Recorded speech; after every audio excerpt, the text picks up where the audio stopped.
Like, how many times do people want to get up on Monday morning? And it's really questionable if you need to do that. Like, if there's better ways of doing things with less work, but higher fidelity, better results, then why not do that instead? Treat people better if you can. Not this is the way we did it. We ate 3 meals a day, breakfast, lunch, dinner. So that's the way we're going to be doing this from now on. Like forever, damn it. Like what, you know, what about 1 meal a day? Like you have till sunrise till noon. So figure it out until then, and then there's no eating after noon. How about that instead? It's worked for a couple of thousands of years now pretty well, and obesity isn't a problem. Simple solutions to complex problems. Now, of course, this is just one example. If people insist, or if they're working, like again, hard physical labor, maybe they're not gonna, that's not enough. You know, these are not hard and fast rules. It has to be flexible for the people in the particular situation that they are in. For spiritually minded people who aren't in back-breaking labor positions, they need just 1 meal a day. Lumberjacks and people digging trenches in the Arctic, they need more. Otherwise, they'll freeze. Their body needs more calories. This is just science. But good leadership, there's a science to that as well. And one of the main factors is compassion. You're the leader of the group. You want the group to do well, which means each one of the individual members who might not all be all together there all the time, because we're people, we're not robots. Compassionate leadership is effective leadership.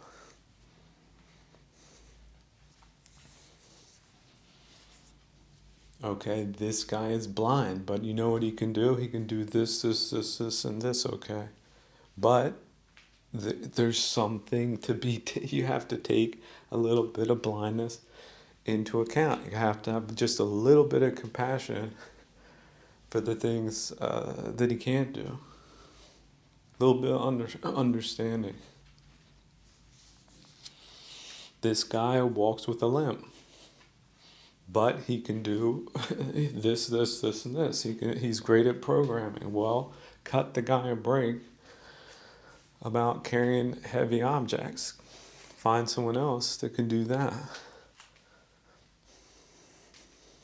And again, maybe the guy carrying heavy objects also knows how to build guitars or to do a bunch of other things that are really great. You don't just limit the person down to what their occupation is at the moment. They shouldn't do it themselves as an identification process, and they shouldn't be treated as just the mere things that they do. And certainly, we've seen the ridiculousness of looking down on people who work with their hands, when in fact, people should be looking up. People who are mechanically inclined, people who are into technology, people who put wrenches on bolts.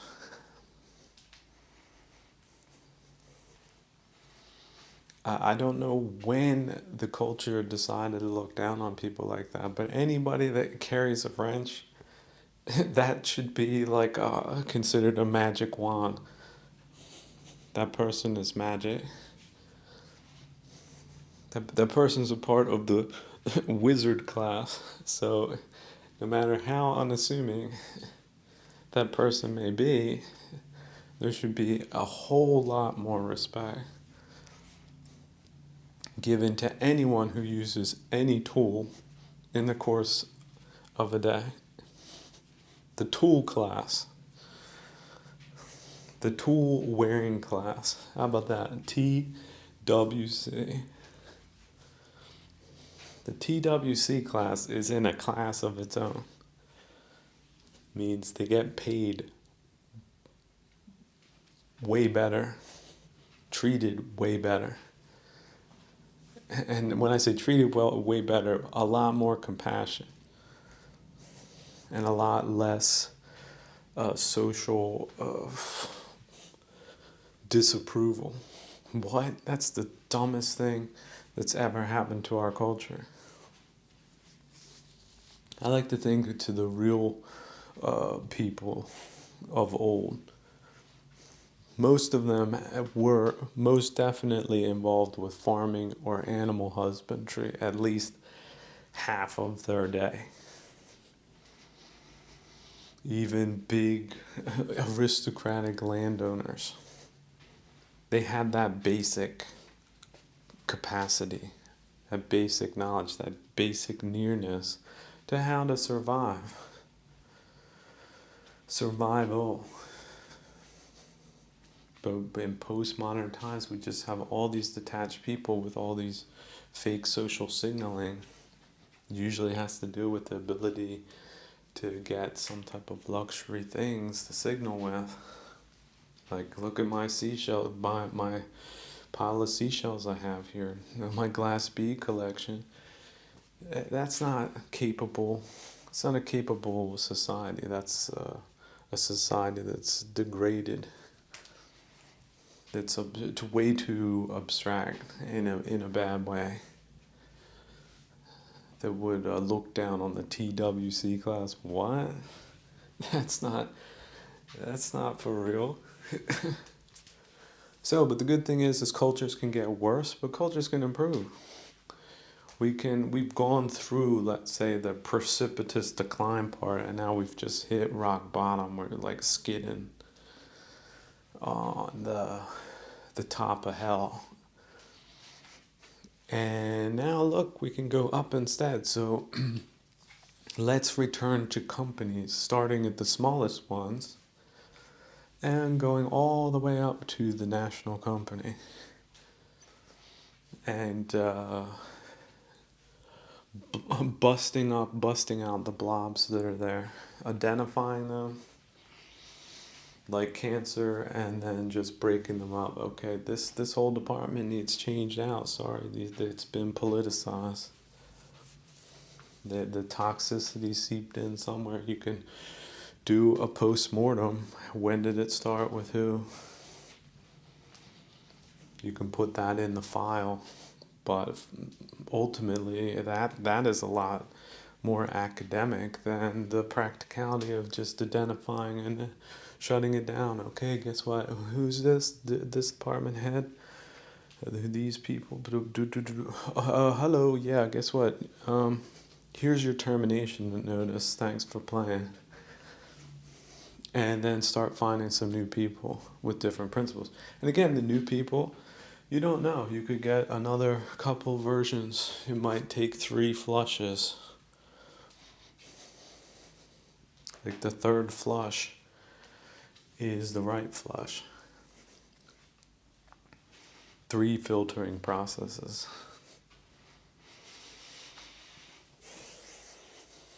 And it does make sense if you break down the complexity of failed states and just look at companies, the same processes are work. The agriculture department goes south, and then it becomes nepotistic, then it becomes a dynasty of destruction. And then the country, you look in international like comparisons, the country's agriculture sector is like non-existent. What? Like, ding, ding, ding, ding, ding. See, that's right there. For cultural security specialist, CSS. That is an alarm, like the flares shoot up like doof, doof, doof, doof, doof.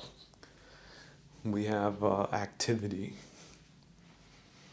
Or the movie Aliens, they drop through the ceiling, Man, they're here, man. They gotta be somewhere. Take the flashlight up through the drop ceiling. There they are, crawling in. That's what it. That's the simile. That's sort of the world we're living in now.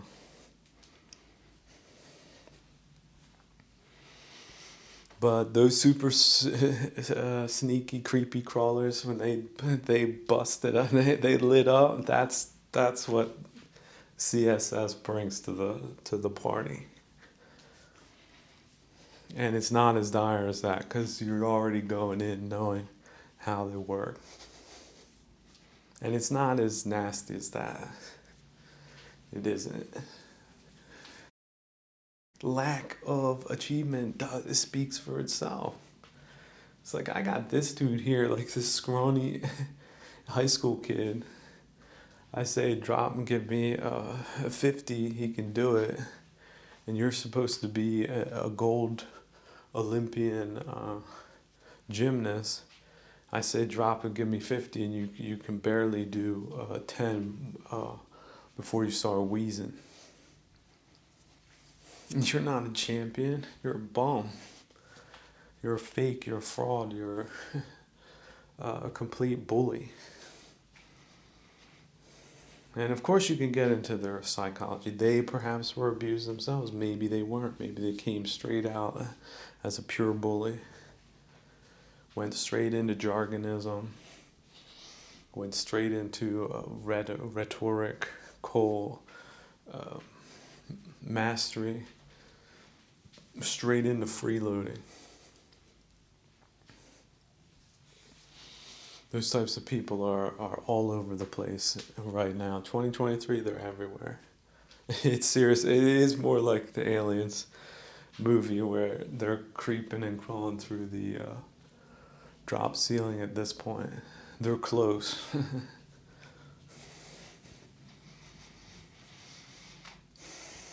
Now, unlike that place where they could just open up, right now people are just, oh, let's just tolerate this. They have this story that they're the new way of doing things. So, and there's no way but their way or the highway, because that's the type of framing they like to be in. Put you at a disadvantage in ideological contests so that you'll automatically lose, so that they can negatively select for their types of people, which is the exact opposite of what a corporate immunity system should be doing. Like, imagine that, like in a body. I guess that's sort of, you could do that equivalent. There's people who have autoimmune syndrome, so their immune system is attacking healthy cells because it thinks there's something there that's not there. Maybe there's some, we don't know yet. Science has not shown us what exactly is happening in this process to date, but perhaps one day will. But essentially the phenomenon is that your immune system starts attacking your own body, and this can lead to death. There's cases of this where their own bodies attack themselves to death. It's a disease. Dis-ease. A toxic workplace. Right? And there's been cases. See, this is also sub-historical. Companies that have gone out of business, why don't people take that more seriously? Companies that go out of business are the equivalent of a failed state.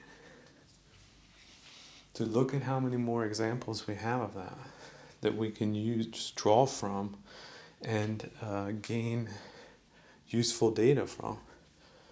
Especially if you take it from a cultural standpoint, what was the personalities of the people involved? What were the real reasons? Was it a conspiracy of the financial industry, for example? Or was it just gambler bias? The guy went in at terms that were delusional, turned out not to be so. All those different things, it would be so fascinating to aggregate that data to gain insight from it. But be that as it may, leadership itself is magical art and science. And it does conform to religious and ethical principles. Everything that we understand is under good leadership gets you there. Leadership is therefore the most important thing. So the allowance for blobs to fester and grow is a failure of leadership. And again, if we demystify bad leadership is that which creates a lot of badness. So we can identify what creates a lot of badness, what creates a lot of incompetence, what creates a lot of aggravation. That's bad leadership. And you can take it from the group to the individual. Why are you still aggravated about this little thing? Why are you in a rage that the bus came 15 minutes late when that's life, right?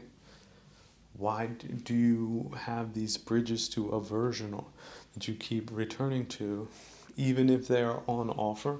Why do you imbibe in it?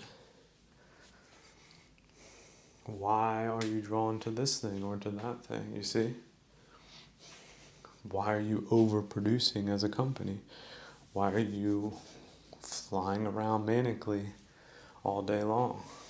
Why can't you be alone? Why can't you take a rest? Why can't you shut down? Why can't you perform some mental hygiene? Why can't you prioritize that more and be less hard on yourself? Because people might need to heal at any moment in time during their lives. Everything's great. Then you get a phone call. Hey, just want to let you know, mom died. You don't think you're going to get that phone call? People are getting that phone call all the time. These are people who, consider themselves like super tough. And then they get hit with something like that and they don't know how to deal with it. And it's possible it's going to take time for them to recalibrate. That does not mean that they're bad or defective people. It means that this life will test you. There are stairs and then there's falling down the stairs. Anyone who's gone up a staircase, I'm willing to bet they've fallen down one at least once or tripped at least once. And so it's about getting beyond those things, learning from the experience and moving forward without aggravation of any kind. Not in your personal life and not in your professional life. No matter how many times that's going to be challenged, your serenity is going to be challenged. This is not the place where your serenity will not be challenged. And yet, like a rock that you throw into a lake, it pulls out and then it returns. Right? The rings grow around the wound, the shock. They spread out. Then they fade till it's bright as a mirror again.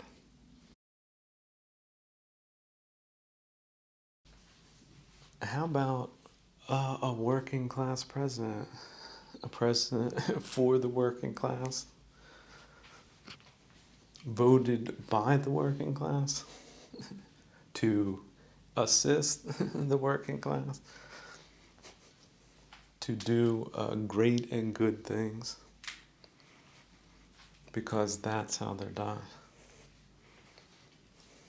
Why don't we have working class presidents. When was the last time we had one? See, this is what happens when you get away from farming. What was it, Teddy Roosevelt? Was that like the last American president that was working class? I mean, could that be true?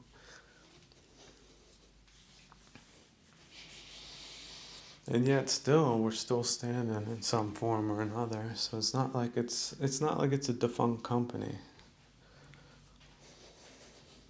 I mean, any company appears to be defunct at certain times, but you get the right management in an old company that isn't on board with whoever these malignant social engineers are that deliberately pitched us on a crash course with destruction, that we can just jettison that and return to the foundational values, which were to be behind the working class, from the working class, for the working class. We're going to get there because we know how, and if we don't, we'll figure out a way. But the other people that are on some type of wig flip jazz, that they're not gonna make it most likely. And if they do, they're not going to a great place. But that's not where our competitors wanted us to go. They actually wanted us to just go away, to just start fighting with ourselves, to give up, to throw down our toys and say, I'm not playing anymore. Give up the country. It's too aggravating. What? No. Look, if you got flies in a room, you shoo them out and then you put some screens on and then you got no flies and it's a great room. Or it could be, or maybe it was. Can be again. That's all we're dealing with. It may seem to be more difficult than that, but actually it isn't. People flying in air, levitating off the ground with ideologies, they're not going anywhere good. They're sort of not really living in the real world, and at some point they're going to find out why, but that's not really our concern. We're moving forward in the productive, good direction instead. You don't have to be on board. It's like Noah's Ark. You can get on and there's no promises, but when the flood comes, it's probably at least going to give you that little bit more than getting washed away. So take a look at some barnacles next time you're down by the sea or the waterway, and just watch how that water hits them time and again.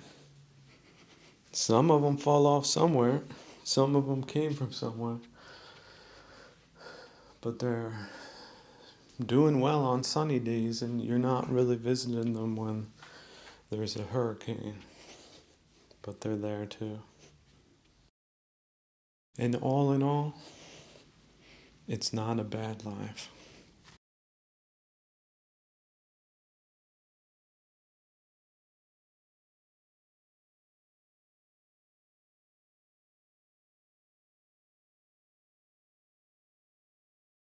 I don't like to often get into the headspace of aggravated people, but I can see how it happens. Now just think of this ploy for a second. So you tank the economics of an area, or the economics of an area gets tanked. How about this? It could be out of controlness. You don't have to see an invisible hand behind this.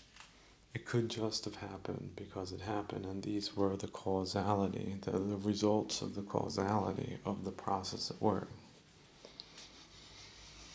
So perhaps you went to a place because there was a textile mill and you had but then you get settled in after who knows how many years and perhaps children, And then the mill goes out of business and there's no real industry to speak of in the place that you're at. Now, just think how many times has that happened to people in different places of the planet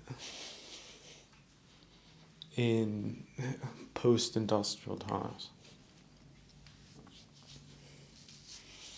And then how well do you think individuals cope with losing their livelihood all at once?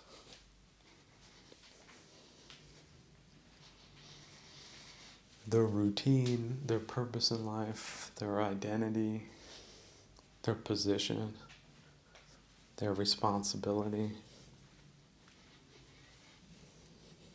And on top of that, not being able to pay for basic things like, because you're not a farmer and you don't have a farm and you don't have a house, you're paying rent. You have to pay rent on top of paying for the food that you would otherwise have harvested on your land. Because it was really, really cheap while you were making a certain salary, but now that you're making zero, whatever savings you have, that's what gets eaten up over time. Usually it doesn't last as long as you would otherwise live. Like you would otherwise live to maybe 80, or like you see in Japan, there's people 100 years old. But because all this happened to you in your 40s, you'll be dead in your 50s. Or perhaps even your 40s. I would say 40s is the new old age.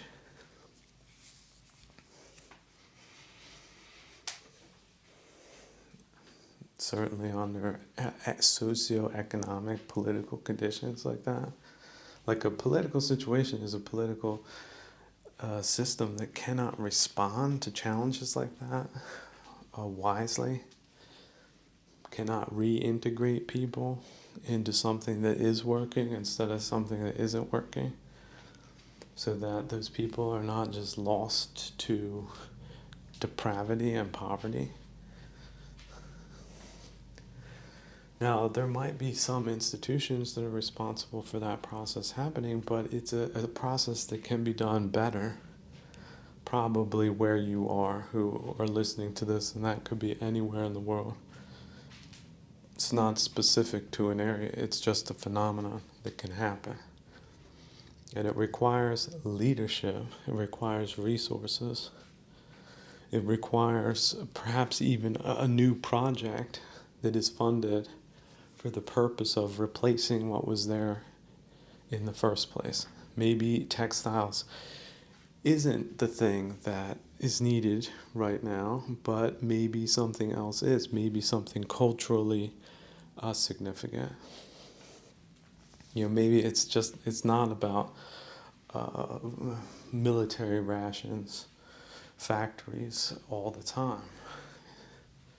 Might be something that is of benefit to the arts as a whole, so that you miraculously have some really high level people that can do some high level restorations because they've been highly trained in a highly specific area, but doesn't always get enough to live unless there's perhaps an institution that provides the foresight that then provides for the people long term that are so accomplished.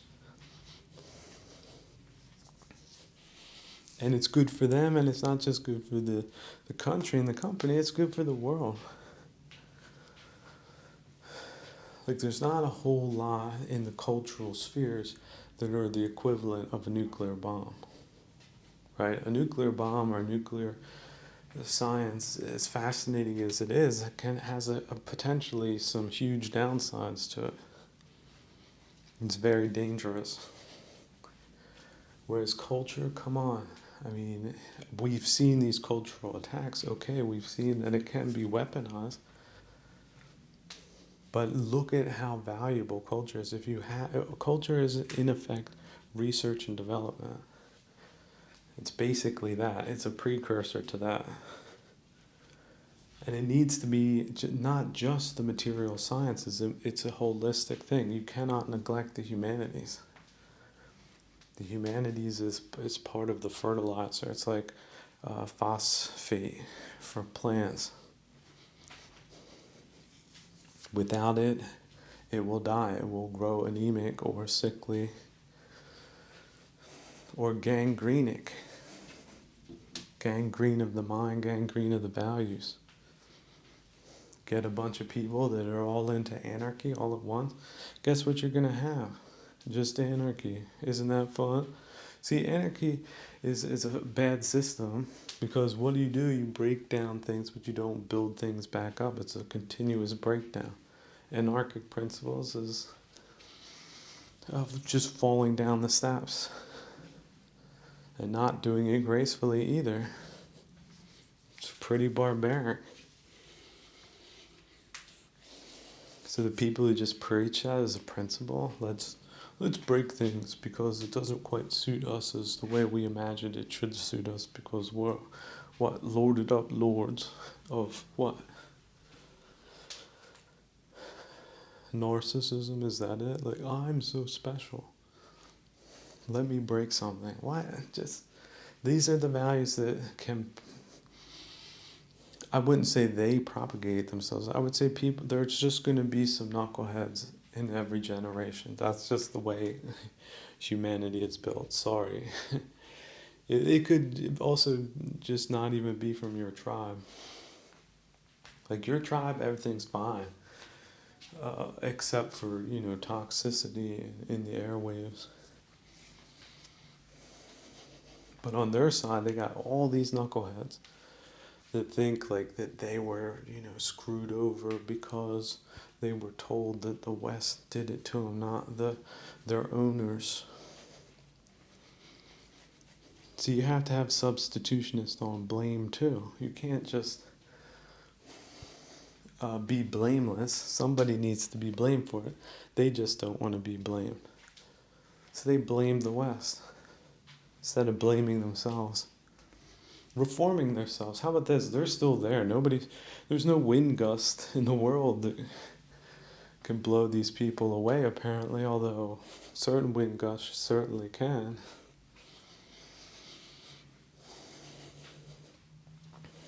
But why can't they reform themselves? Like, everyone needs to reform themselves. Nobody can force someone to reform themselves. But reforming oneself is just gracefully disengaging from hostile actions. But that process can only take place if both sides start doing it. But apparently the aggressor side just will not see it in the frame that it belongs.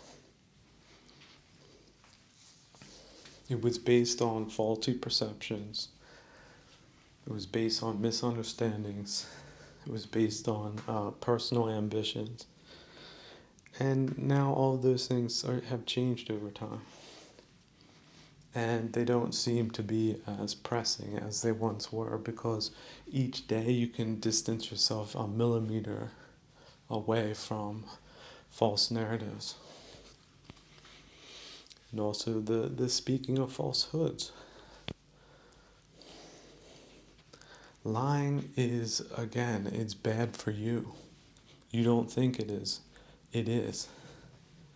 You stop lying and you make a point to stop lying, like you will not tell a lie just because. In fact, you might not say anything. See, here's the thing. The Buddha was so skillful and yet so compassionate that he did not answer every question that was put to him. And some knuckleheads, they asked him once, then they asked him twice. He still said nothing. And that right there, for a smart person, that's when you should know. Don't ask a third time if you don't want to hear the answer, if it's not flattering. But these knuckleheads, they asked then a third time, and the Buddha told them something they didn't want to hear.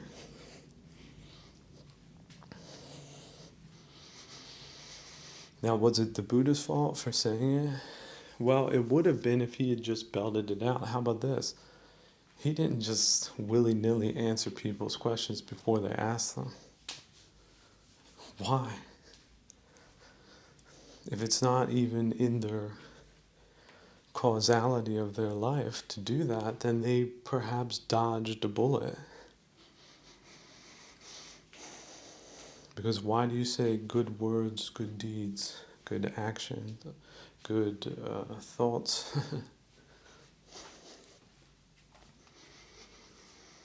Because the causality of thinking itself is important. That's why it's good to catch yourself. If you're ruminating on something agitatory, let it go, snap out of it. Just drop back, like, okay, and turn and look. I'm looking in a different direction now, and I'm thinking about either nothing at all, or like just a white light, maybe a lightning strike, something like that. And then you can come to the here now. You can breathe. Focus on the breath. Yes, see, your mind is monkey mind, runs around. But if you train the monkey mind to go to the little bowl of water that is the breath and to stare in it, then the monkey is not off in the trees getting bit by mambas. And it's very wholesome and it's not like he's staying there the whole time. He is just giving him sort of a center of activity that is very wholesome, knowing that he must have something in his mind that keeps him there. Because if it doesn't keep him there, it won't keep him from jumping up into the trees and the bushes. And then all of a sudden he hit the other big monkey, and then there's a terrible, terrible fight that could have been avoided had it been more wise to not be monkey minding around unnecessarily and also heedlessly.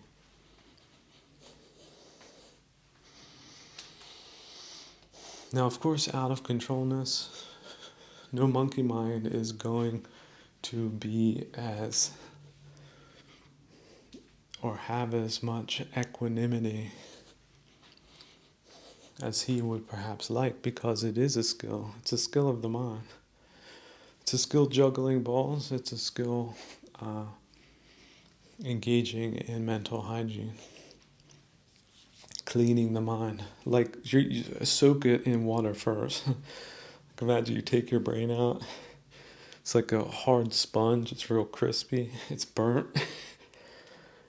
Then just put it in a cool pail full of clear water and let it just absorb compassion. And just let it, you don't need to scrub it yet. Just let it, there's some stains. There's some streaks. There's some discolorations. It all needs to just sort of gel out. A lot of it needs to just float to the surface and then evaporate. And the heavy stuff just sinks into like an infinite abyss, into nothingness. But if it was like not a magical pail, just a pail, then it would accumulate like sediment on the bottom of the pail. But you could also throw it out later. Like you could take the whole pail and just hurl it in such a way that some of the sediment, almost all the sediment, because you swish it first, and then while you're swishing, you throw it out. So you get almost all of it, but there's still some grains, some pieces that didn't quite get out, but it's quite clean. Now, if you come with another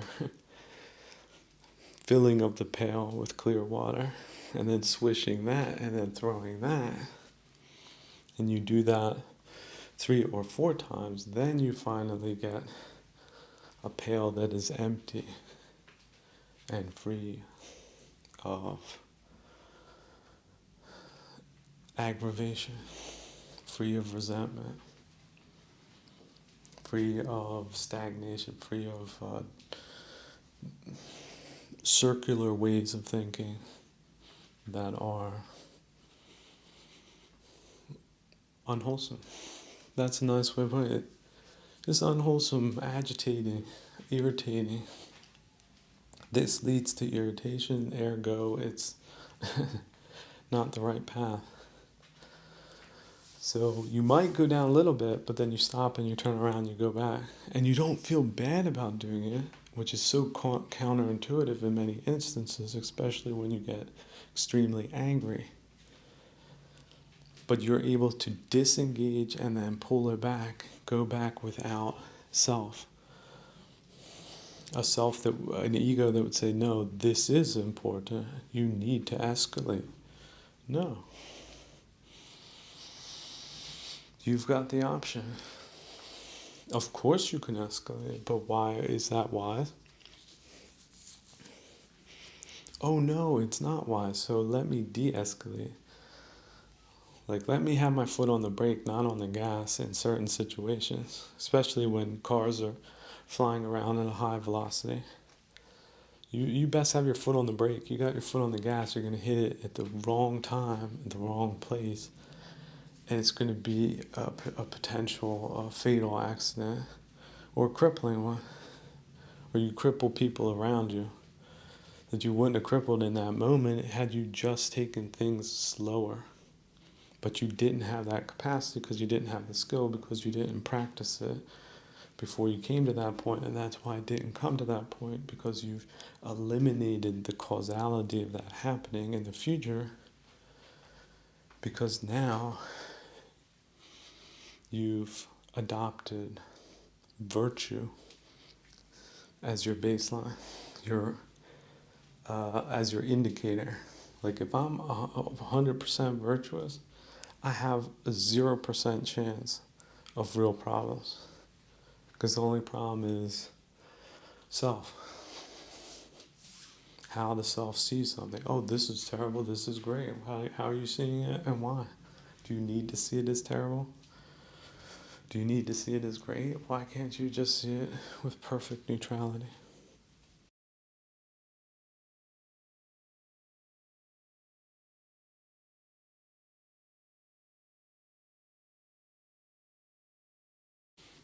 As for people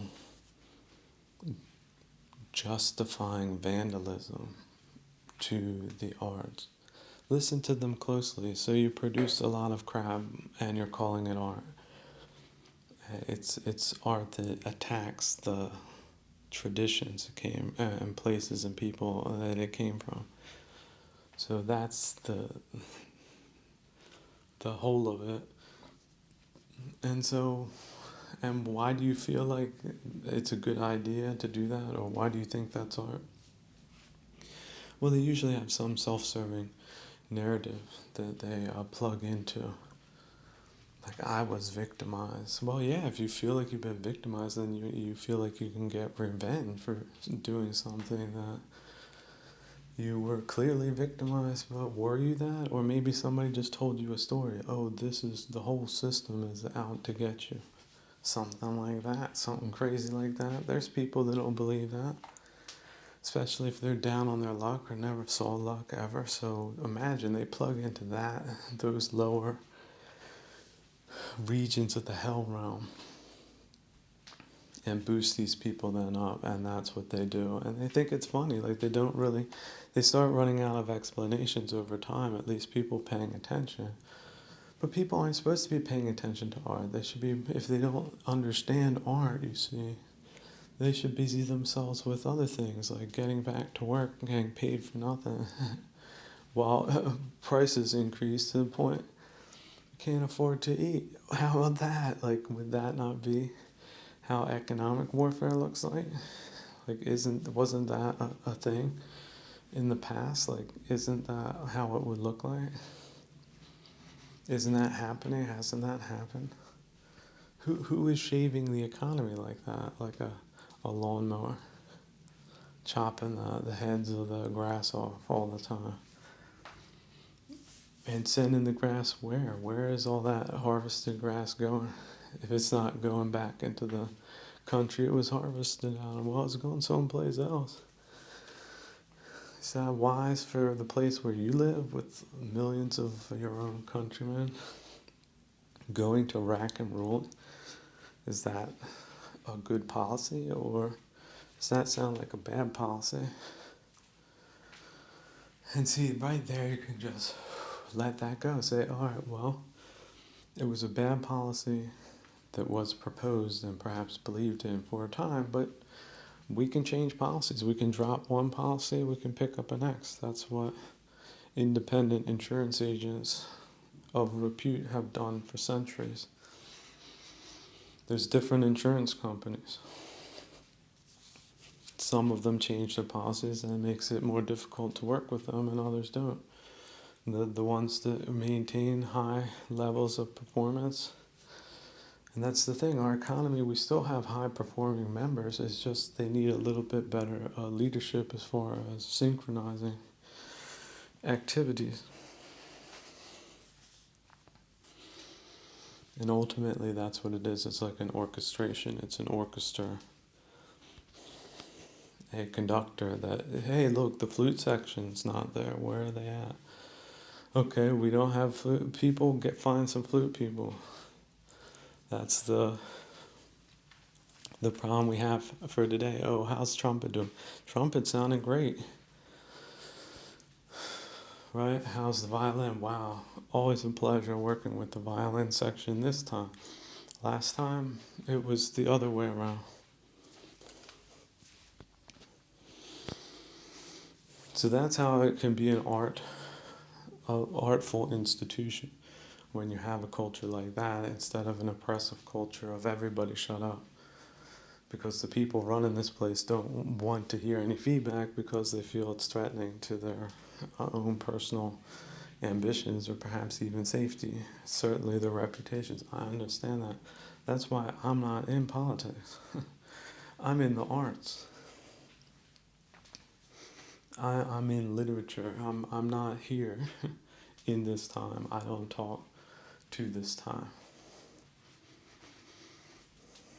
It is a necessity that this audience is here. That's it. Just like it's a necessity that there's certain mountains in certain places. And you happen to land on top of one. Dense as dense can be. Not very welcoming.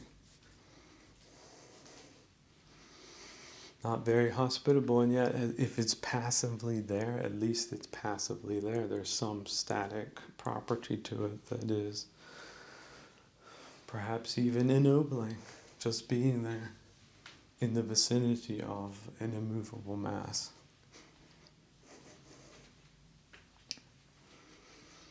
And yet we have this false idea that we need to be politically understood in the time that we do what we do that is beyond time, that is essentially timeless. And so we come in conflict. Because of reputations, everyone wants to look perfect. They just feel that they in some way have been harmed. When in fact it's just a painting. It has nothing to do with the real things.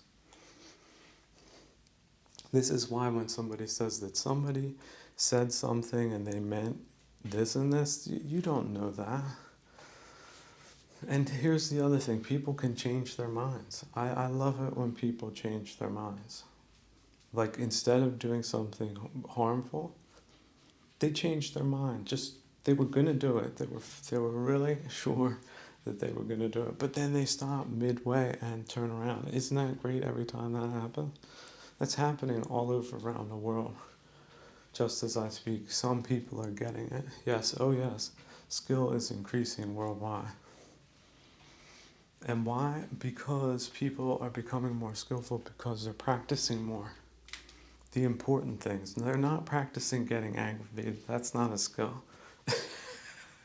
Most Paduginas are doing that. Don't do that. Practice being less agitated. Practice distracting yourself less with externals, especially messages of any kind. Look at the chitta. Get in the practice of looking and letting things go and having compassion. Because if you don't have compassion for yourself, just imagine, is it possible to dissect a frog without compassion? I think so. There's people who, they're so unskillful that it's terrible. But if you do it with a lot of skill, even if it's a dissection,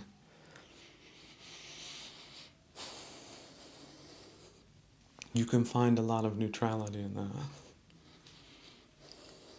And not doing, let's say, messy things unskillfully, there's something to be said for that.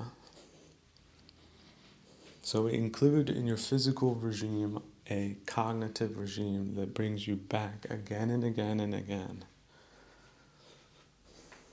to a state of balance and health and flourishing.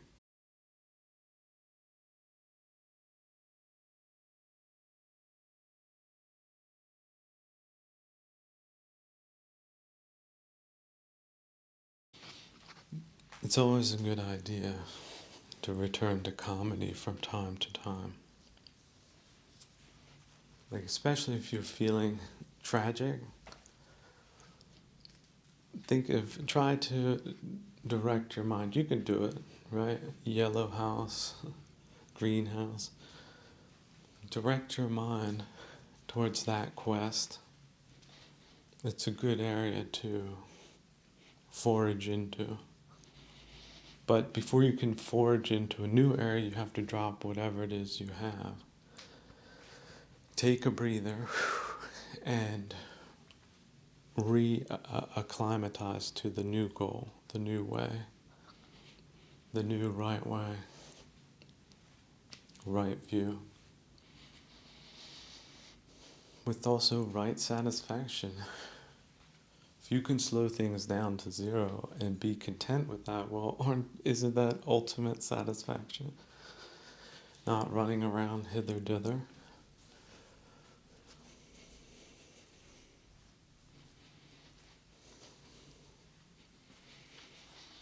But of course, if you're leading a household life, everyone has responsibilities. And you can use this method to just recalibrate for those moments or downtimes. Like, you might just have the time to yourself a few hours a day, or just before going to sleep, just before waking up. And yet you can do those things skillfully or unskillfully. You do it unskillfully, repetitiously, it's going to wear you down fast and hard. And some people break. It's like a chainsaw. You ever work with a chainsaw for quite some time, and then that chain just starts lagging down, it starts rattling a little bit, and it takes a whole lot longer to saw through something. And it's dangerous because it hasn't been maintained, because there's a lot of people that use tools like that these days that don't know the first thing about them. Like chain tensioning and sharpness and oiling, and that you can't run it if something is bent, because it's a hazard that's not worth the risk of using it. Because if the chain flies off, cuts into your arm, you can bleed to death real easy in a forest somewhere, or out back where you're doing work, because you got such a thing that you put in your pickup and then drove a couple hours somewhere. Because some people do that type of work, and that's why we have all this nice furniture. All of these nice things.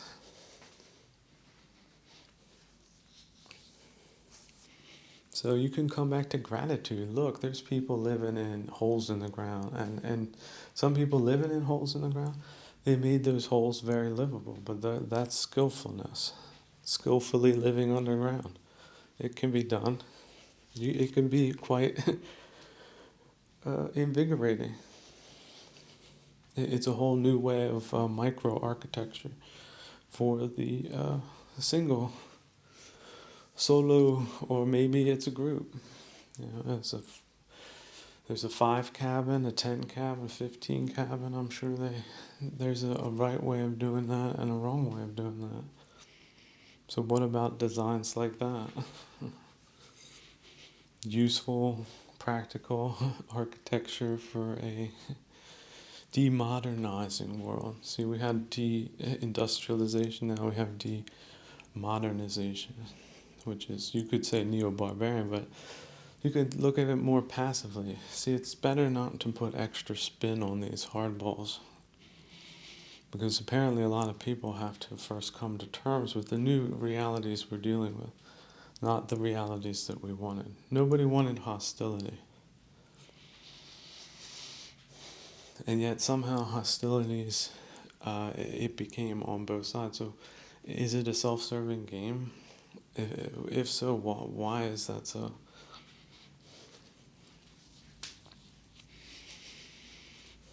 And then look, how affected are you? Are you in a trench? Are you in a hole, a literal hole? Then that's the, the really cutting edge of freedom, really. From that all the way down to what you have now. Check, are you in that extreme position? If not, where's your gratitude? Because that could be you, that can be you. In some cases it will be you, even if you don't want it to happen.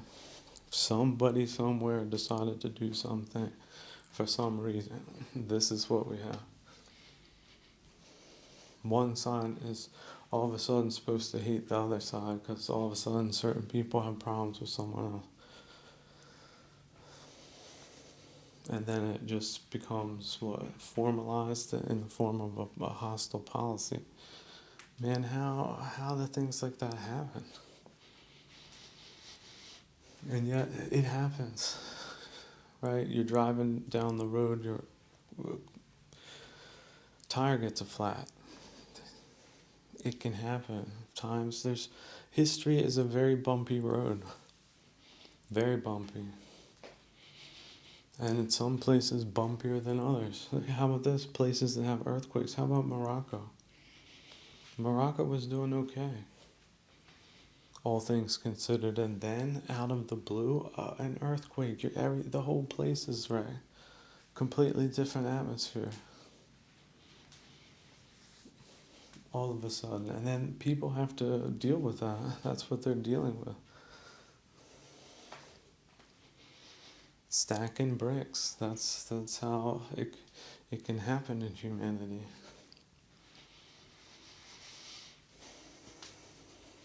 And yet, if you're not close to that, if you're far away from that, that's good. That's good. You should be thankful that it's not there yet, and perhaps thankful that it won't be coming there. Because people make the right decisions, which lead to the right things happening, which don't have to be connected with past mistakes or past iterations of historical occurrences. We are not tied to the past. We don't have to have an enmity with one another. We can just part ways. If we are different, and we can also come together if we're of similar mind. There's nothing wrong with one or the other. View both with perfect neutrality if you can. If you're craving something, then it's a defilement. That's your problem. That's not the world history's problem. You didn't want Hamburg to burn down when it did, believe me. And yet, look, it cleared out a lot of junk too. It came back in an awesome way. That's the real way that you do it. If you do get rubbled, make sure you build it back better. But not better in just material wealth, but also a lot of social and cultural wealth. Because that's what building back is all about. As far as the squabbling on the international level goes, I really wish that this wasn't the case. And yet, apparently, if you show some type of weakness towards some party, some counterparty, it can be exploited. And so we see it in our time, and in many cases they have had disastrous effects, and yet still we can just commend it to the past. It was a bad time. People did things this way, but it was not very good for society as a whole. Something like that. Very neutral. And this is also a state of mind that one can have. Like we used to take our oil filters and throw them away in a haphazard way, and it was an environmental problem. Now we have more sophisticated ways of doing that, but not all places do it in a sophisticated way. And even the so-called sophisticated way there might just be a room for improvement. In fact, I know there is. In fact, maybe you don't even need oil when you have an electronic drivetrain. To look at that quantum leap forward, just in friction alone and frictionlessness.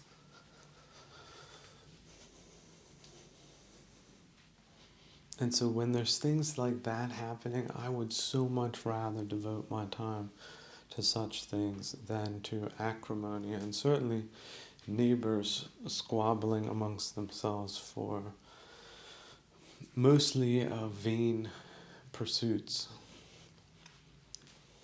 What is it? Glory? Guts and glory? Is that what we're going for here? Is that the new narrative? The new direction? Why not? I mean, it's been done before.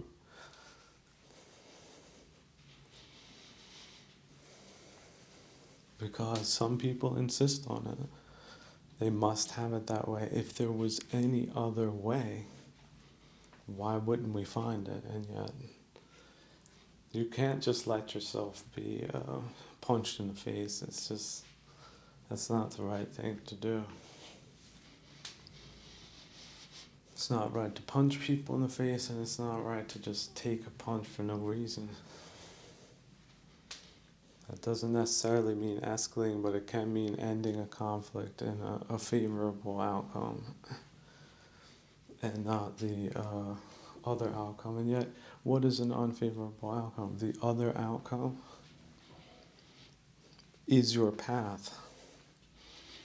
And think to yourself, that is a great gift, because you do not have to follow enmity or wrath, because you know that is the wrong way.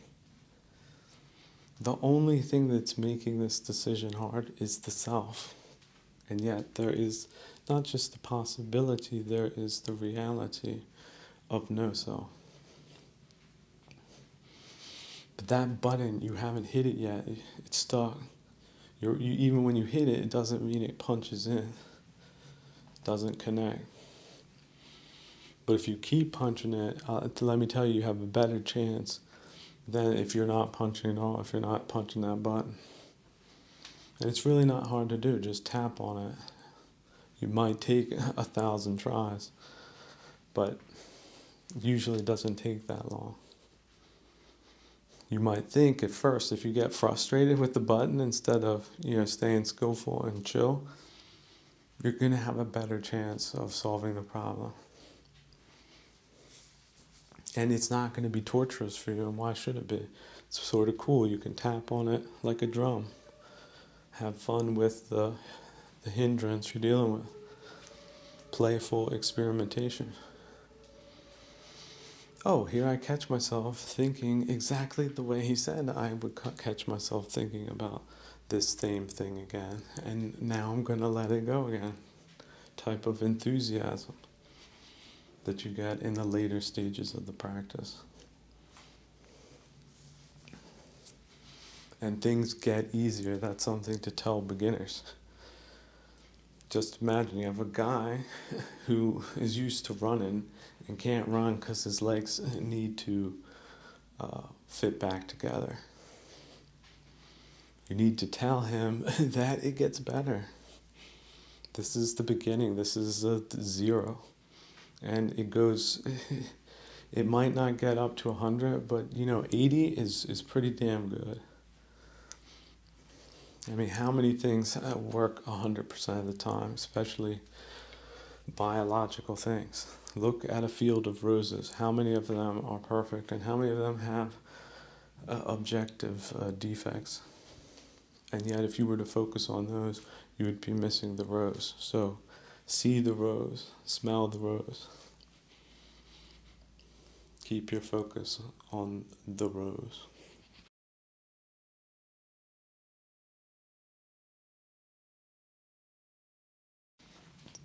For students of theater,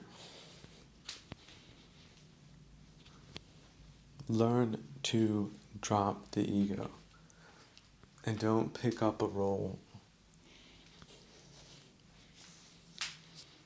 See, people develop into roles, but don't pick one up. It's a bad habit.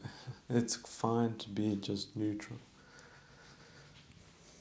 Life is not a stage in the sense that you live life as if you're on a stage.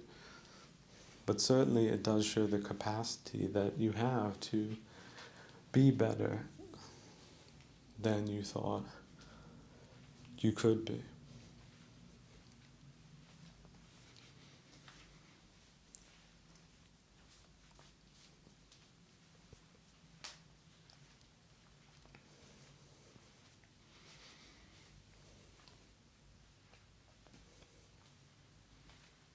And sometimes that means pushing through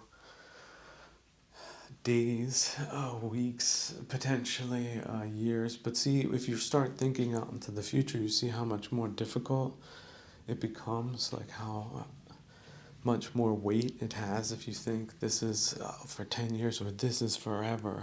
Like, you see how it can become unbearably painful if you just slide it up that scale.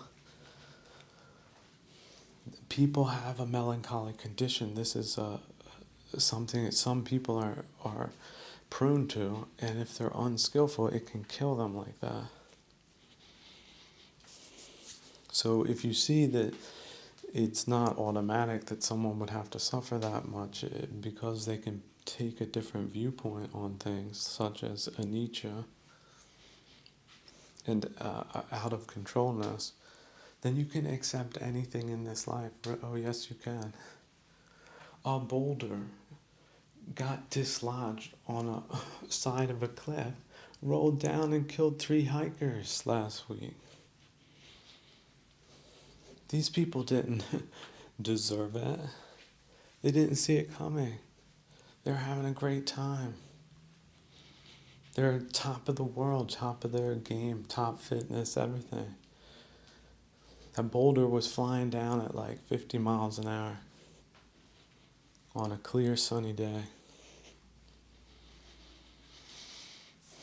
So that type of causality exists with everything. And yet with space dukkha, as I like to call it, just the irritations that can fly around like flies as thoughts, you can shoo them away. You can also put a fine mesh up so that you're not being annoyed. And it's a mutual thing. You're not killing flies, you see, because they splat. Imagine doing that every time you come and you splat it against the wall, how unwell that space would be. But with fine netting, they just bounce off and fly away. They don't get in, they don't sting, and they're not splattered anywhere. And you can have goodwill towards them. They're a reminder of this lesson. A little reminder, it's a little messenger. What thoughts are irritating you right now? Shoo them away.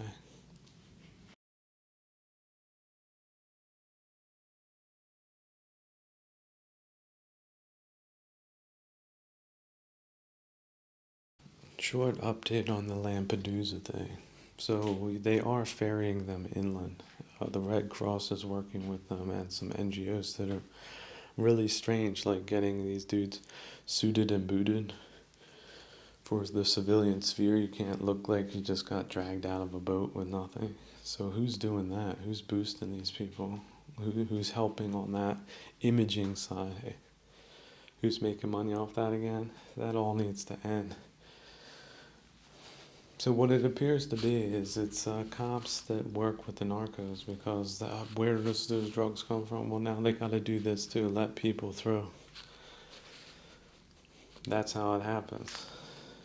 And of course the military ain't doing their job because they're waiting on the politicians, and the politicians ain't coming to them because they're in on the cut. They're associated with the cops that are in on it, police. You got local, regional, and all the way up to the top. So, who are they? They're the ones in on it.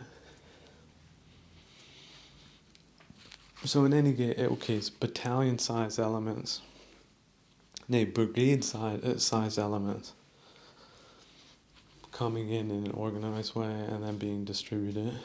So what are they supposed to do there again? They're supposed to save their industry. I don't think so. That sounds like a cover story. See, Europe stopped picking cotton. In fact, I don't think they ever started. So it's not like that's a needed workforce. But you know what's needed everywhere is security and prosperity and a good plan for how things can get better. Because if not, you're just going to get run over by unscrupulous people that are doing unscrupulous things. So here's where the problem comes in, though. One set of cops wants to send them over the border to the other set of cops in an EU setting. But if they do that, they make the other cops look bad because who let these people in?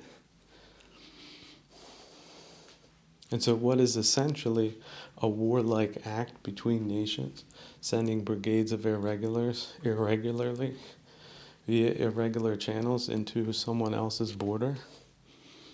They're pushing that can up and saying, oh, this is the EU problem because they didn't agree. They agreed to some type of wacky refugee program that doesn't make any sense, so it has legality. And you're supposed to follow the law type thing. So it's a combination. It's a bad policy being put into law, and then people trying to push it through, despite it being the obvious fraud that it is. And they're putting a lot of money into selling it. Like it's a normal thing, a humanitarian thing. Again, this is the ploy. What's humanitarian about destroying your security? What industry requires that? Because if there is one, it shouldn't exist. It's certainly not operating in a fashion that is sustainable or wise. So why should they determine policy? But see, again, this is criminal can kicking. Everybody gets paid below, and some abstract thing called a nation or nations get overrun by people pretending to be in some type of community that's supposed to solve problems, not create problems like that. Allowing battalion-sized elements across your border. What country does that for long? That they're supposed to get. See, this is the thing. Protecting the people, that's their real mandate. So when is the money not worth it for people? Well, this is why they try to get them across another person's border so they don't have to deal with this inner conflict.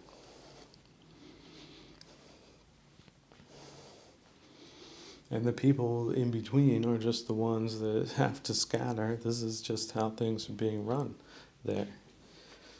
A lot of people don't make it. They drown or freeze or starve to death on the way, but it's all humanitarian, mind you.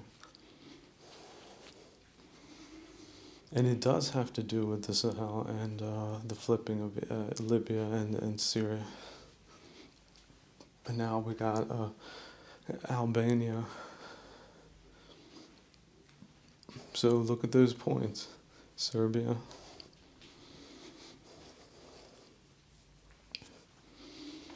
Then you've got Slovakia and Hungary sort of finding a weird commonality, East Germany going that way. Looking like the thing people should vote for, but not being that thing. Like, Orthodox, this or that. I mean, if they'll get up in a costume like that, what won't they do?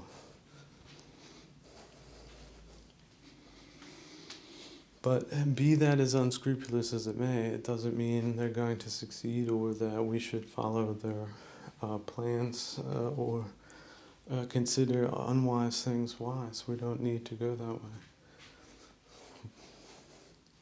No individual one of us needs to go the wrong way for some external reason.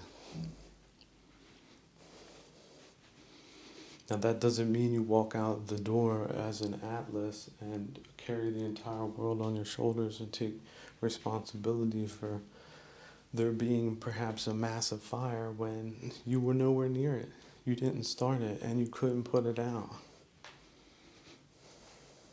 How many times does that happen in life?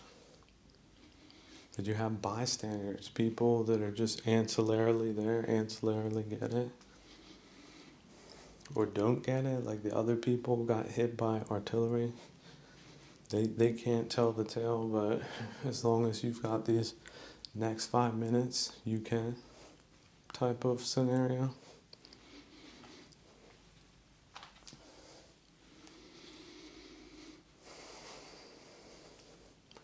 So I also think we need to come back to the concept of holistic rehabilitation, putting a preference on psychological rehabilitation. It's not just a physical injury in many cases.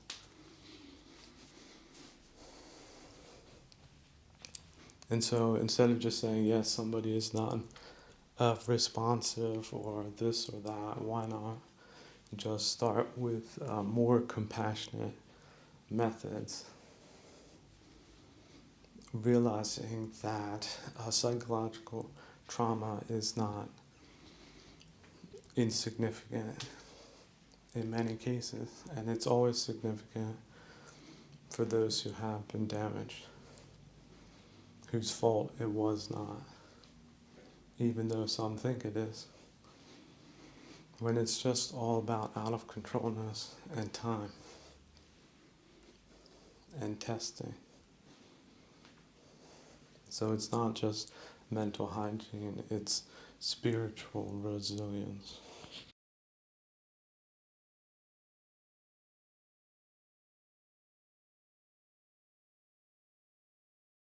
Yeah, vandals vandalizing, take a picture. That's basically what it is, just on a higher class level, like symbolic value. Like, here, let's take all these nice things and put some things and misrepresent that thing, and then try to sell that thing as a botch. And these people do it. These are the high-minded people that get to get a sarcastic revenge on things that are infinitely more talented than they are. And that it proves itself just time and time again as they smash out windows and poke holes in the roof and squat in high places of culture and learning, such as the humanities were and will be again. But until that time of that purgatorious time in which we still have these vandals amongst us that think they're really cunning when ill will is a defilement. So just think what they're eating that they prepared for you, that you did not accept. And they took a picture of it. There it is.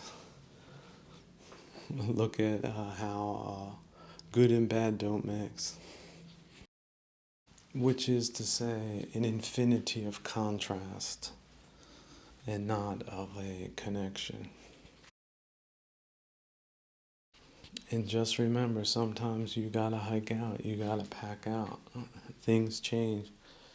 You had to get out of Dodge quick, which meant you drove till the gas ran out because the gas station wasn't working, and then you packed whatever you had there and moved further on because the circumstances rapidly changed. And you're not thinking about necessarily going back to the vehicle anytime soon because there's a different type of management in the neighborhood. And they're not really proceeding according to what you would think would be a humane and civilized way, but rather just popping anything that moves in the bushes, because that's just the way it is in certain parts of the world. But whether you pop in with your telescopic nose or not is really up to you. You don't need to, and I do not suggest that you focus on aggravating things. That is ipso facto wrong thinking, wrong seeing, wrong thinking. You're back in the samskaric formula. But as you go in, then you can come out. Just focusing on the breath is like standing up straight. It's not natural, but you can do it. And if you do it often, and you're aware of standing up straight instead of slouching, then you'll stand up straight, and that will have benefits for your back, which is now not crooked. Have you seen hunchbacks? Now hunchbackism has different biological elements to it, but there's some people that develop a hunchback based on their bad posture. Why not? If the muscles are pulling your ligaments in such a way that is unnatural, well, natural for the person because they feel weighed down by whatever thoughts they're preoccupied with. The muscles tension the skeleton and shape it. Look at the power of that. The power to deform. And yet, there are also examples of people that have miraculous posture. Some are naturals, but some are professionals. And the professionals have very flexible posture as well. They can go from standing up straight, presenting oneself one way, or presenting oneself another way, adapted to the circumstances. It is not wise to parade around like a lord when you're in a place where small pieces of shrapnel are flying at subsonic speeds.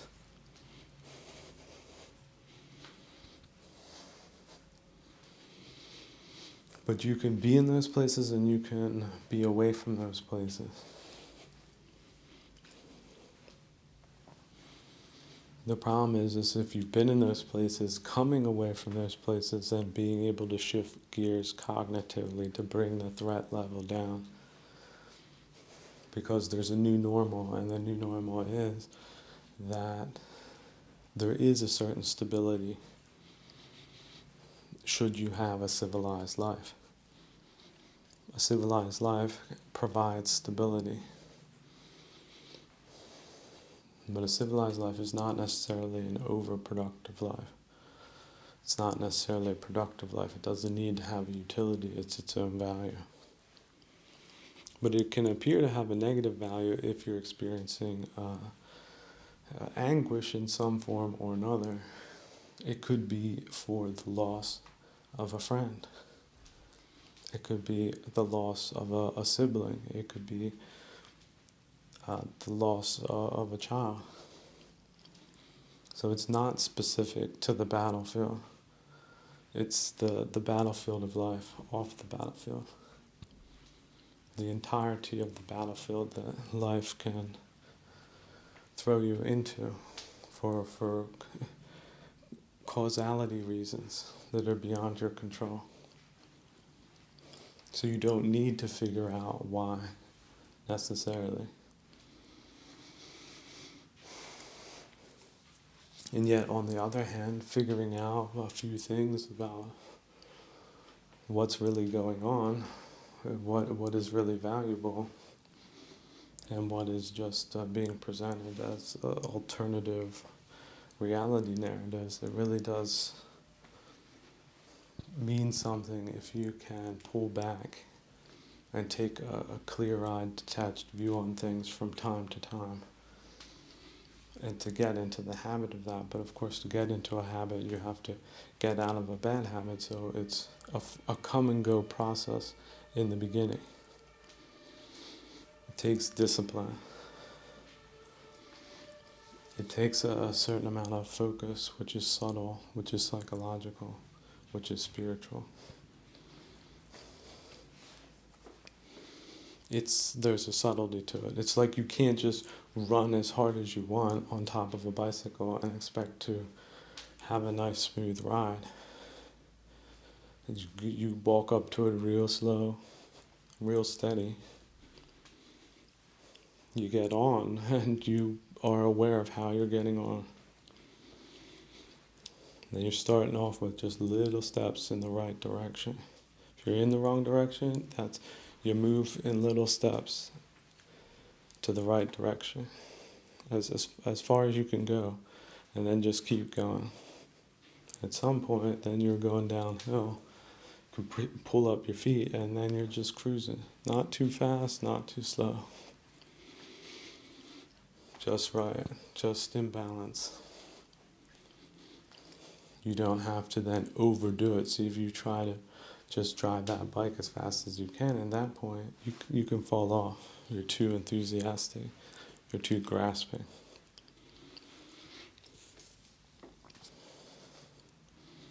And so the key is to slow things down, and that's the problem. We have not learned that skill. We've learned how to go faster. We have not learned how to go slower. Now, of course, too slow to stop to death depends. A lot of people that are overstimulated think something is too slow. It's not. It's actually too fast. They're too fast. And too fast is not good. It's too much of a muchness.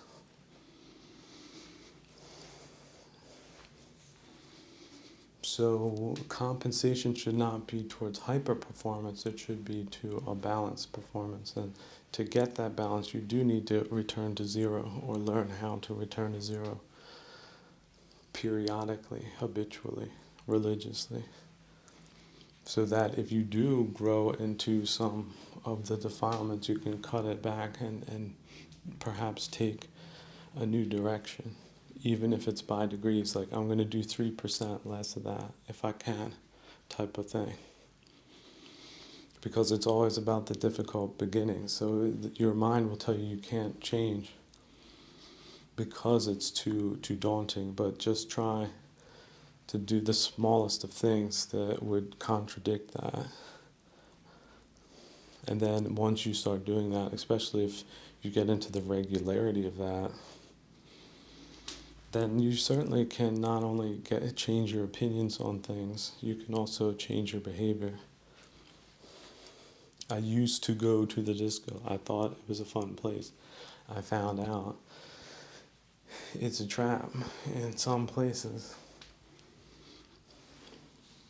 But that was, well, not my experience. I've heard it from other people, but now you're beyond that. It's something else. You're not going there anymore. You don't even know people that want to go there anymore. And so you don't go there anymore. It's not a problem for you. And the people that got to figure that out, that's their problem. This is the other extreme, going to street preaching and saying, hey, everybody listen to me, I got the plan. That's overzealous religion in a wrong way. You don't need more people necessarily. The whole teaching should speak for itself in the results it gets.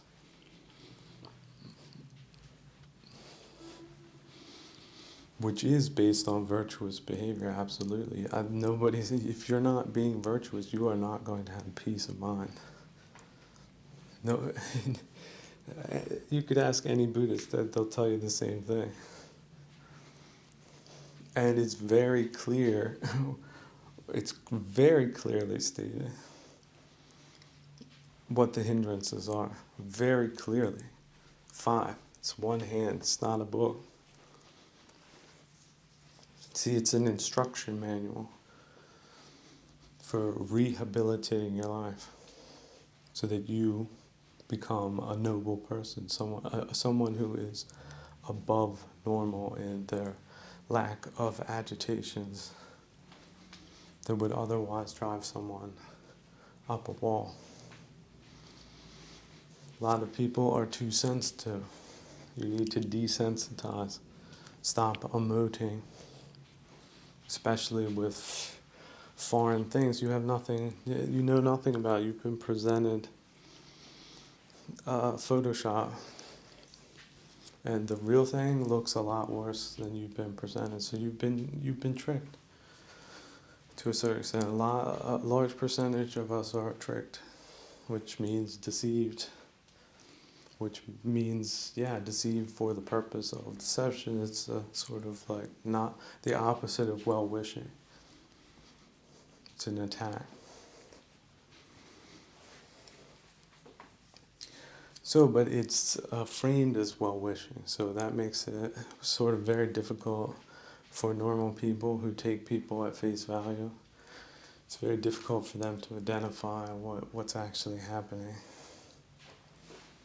when in effect it's a negative social game. It has horrible consequences for civilized societies, economies, and futures. So now you know what you're dealing with. Like, on the basis of the outcome, you can define the technique and also the operators. It's like, well, why did this nuclear power plant go nuclear? Well, they didn't push this button. This person didn't.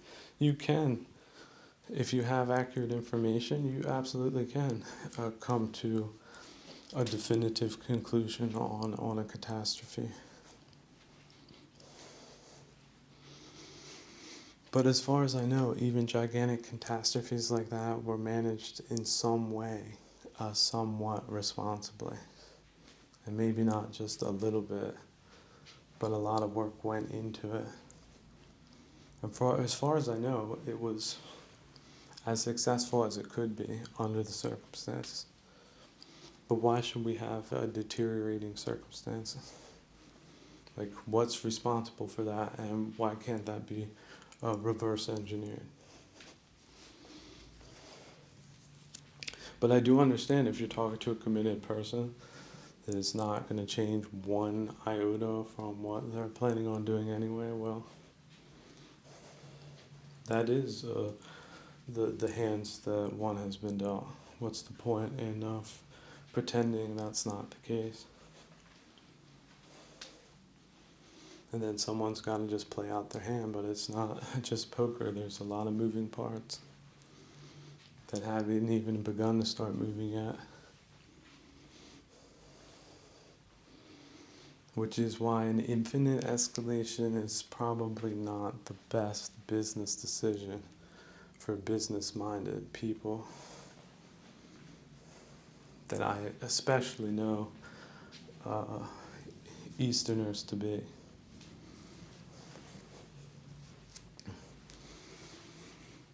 But one starts breaking the rules. Does one have someone with which one can negotiate, or is that just an illusion?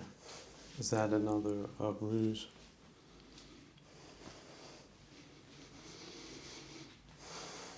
Which is why it's not just important to have a good face, it's also to have a goodwill as well. There should be goodwill. And if there's a lack of goodwill, then, well, what you have is ill will. So that's the abstraction we're dealing with on a macroeconomic, social, political sphere. And that's not because anyone wanted that to happen, that's just what we're dealing with, that's it. So you can diagnose it, you can start developing therapies for it, or you can ignore it at your own peril.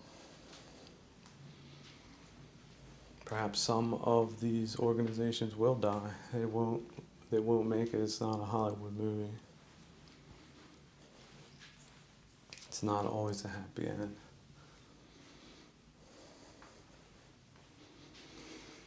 But finally, who has the happy end in circumstances like that? Like, they don't realize that by winning, they're losing. They're doing the wrong thing. They're winning by creating a loss bigger than themselves. They have a negative trajectory.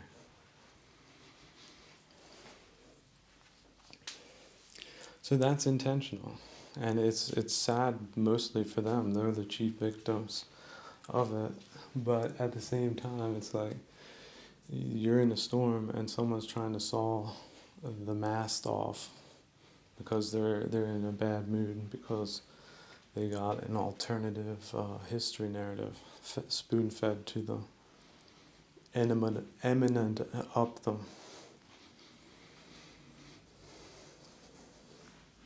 And then boosted on top of that to create such toxic conditions which result in dysfunction, malfunction. So what would be like the electrical engineering equivalent of a goo like that burns out the circuits and like if you throw it on a circuit board, it shorts it out, that type of goo. And then ask yourself, if you're in like a data center, do you want somebody just throwing that stuff around? What do they know about a civilization? Just because they think they do. Have some new ideas that don't work. It's easy to see how that turned into just a dumb culture that has led to dumb results, and yet dumb results are not insignificant. I mean, you would have to be dumb to let these results continue, such as rising inflation and the cost of living. But again, if it's intentional, well, and the people that should be in the position to solve these problems aren't in the position because some people know how to game the system somehow. Like, again, it's not pointing any fingers, it's saying if you just have a discrepancy in funding, you're going to win like 99% of the time. Is that the statistics? Yes or no? This is no conspiracy theory. So, but why does this guy have so much money, and is he qualified for the job? Like, those are more important questions. Where does he come from, and why is he there, and does it add up? And then, what are some other statistics from the area look like? Like, how much poverty? How did poverty shot up 30% in this place? What? Right there, that's an indication of mismanagement.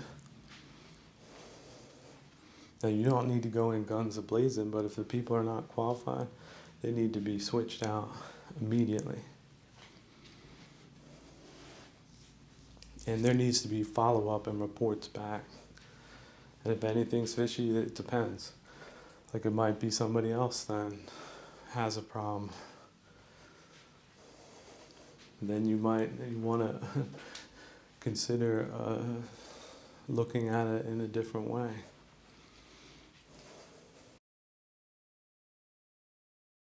The situation warrants it. You don't know what's going on there.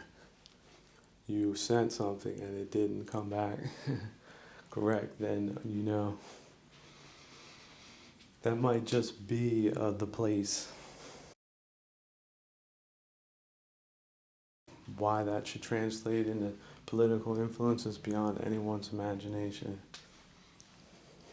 because it's not necessarily a needed skill. Bad leadership based on a numbers game. Which, how about this? Not to leave people hanging, we can build a better system. So one that works without the middleman.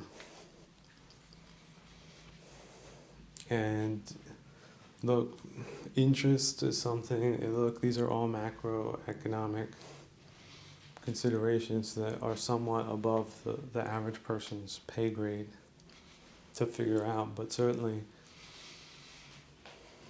one should have a sense of prosperity in a prospering country because the conditions are a result of these organizations running in such an excellent and secure fashion that the proof is in the results, and the proof is undeniable. Yet it's hard sometimes to stop and say we can do a lot better. And maybe we've been focusing on the wrong things for a while, and now we need to focus on a lot of other different things instead, because the world has changed drastically, and it's certainly become much more hostile for really unknown reasons.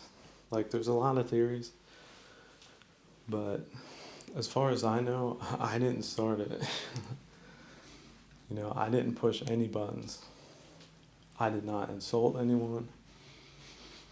I did not commit any types of acts of violence or what have you. But somehow this rained down upon us like volcanic ash from an explosion.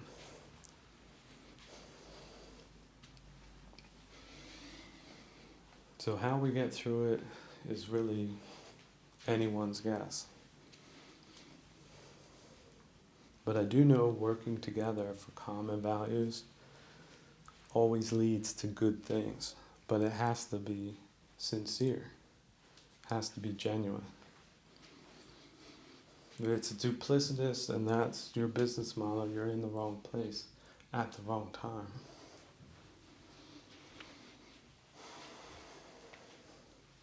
But that's your causality based on a lot of bad decisions. And it's not the burden of a free Europe to bear that future gets switched out for the greed of a few people that are breaking the law anyway. And also, how about this? The EU is a great diplomatic framework. If they're now the roof for this type of operation, they're keeping it from being shut down, it's defunct. Worse than defunct, it's allowing ambiguity in essential security matters. So it's a downright detriment at this point. And that was not the idea that it was supposed to be or become. So that right there requires an immense amount of review and analysis. But be that as it may, we now have the present reality of that being the case. So what does that mean? How can things get better from this moment, and how can they stop getting worse?